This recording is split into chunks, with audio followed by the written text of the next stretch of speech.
Everyone thinks that the only wounds that occur in war are visible, but they couldn't be more wrong. Post-traumatic stress disorder is a mental disorder that can scar a soldier forever. Not only can it ruin that person's life, but it can ruin a family. The person comes home much different. The problem is most of the time the family expects the same happy, unchanged person. But how can you blame a man or woman who has seen a comrade die or nearly gotten killed themselves? Another problem is no one really knows what they feel but themselves. Because of this, some people believe that certain people in the military who would have given their life for the country are lying and cheating the system. But post-traumatic stress disorder is as real as the scars they can also receive. It normally occurs in combat, but can be caused by any traumatic event. After seeing the symptoms, doctors usually ask if the soldier has encountered any close calls or death in the military. This is because to get PTSD, you have to have either seen death or a traumatic experience up close, or have had a close call yourself. When someone returns to the battlefield with post-traumatic stress disorder, the effects become larger and the risk of death increases as well. The family is very affected by post-traumatic stress disorder. While the family longs for that person to come home, they still have work to do at home. They have to heal the wounds. The children's grades and behavior will get worse at school. The spouses and parents may not give 100% at work. They are stressed because they don't know what is happening to the member of the family, and also because of their new responsibilities.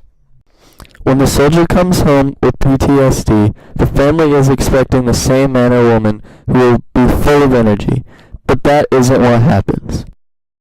They get a person who will not be there for them or for themselves. It causes arguments and in the end, either an unhappy family or not a family at all. When someone returns to the battlefield with post-traumatic stress disorder, the effects become larger and the risk of death increases as well. How are you affected by military deployment? Well, my son is deploying in June. And so I guess the way I'm affected is by having to realize that my son is going to be in harm's way when he's deployed. Alright, do you know what post-traumatic stress disorder is? If so, what? Yeah, I've heard a lot about it. I mean, when you see things like that in the newspaper and you read about it in magazines because you have someone in the military in your family, you read about it, you worry about it, and you hope that they don't succumb to it. Alright, how close are you with the deployed family member? David is my son, so as close as you can be. How do you feel when that person is deployed?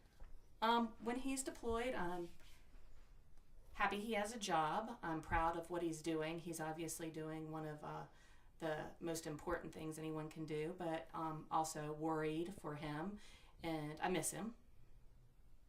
Okay, so how do you feel when they come home?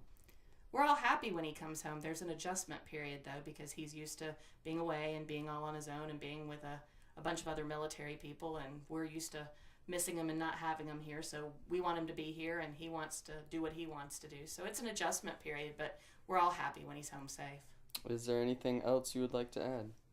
I guess the biggest thing I want to add is, it's a refreshing feeling when you go somewhere with him and he's in uniform and he gets so much respect. So, whatever anybody can do to help, whether it's thanking a soldier or sending a care package, that means a lot, not only to the soldier or the military person, but also their family.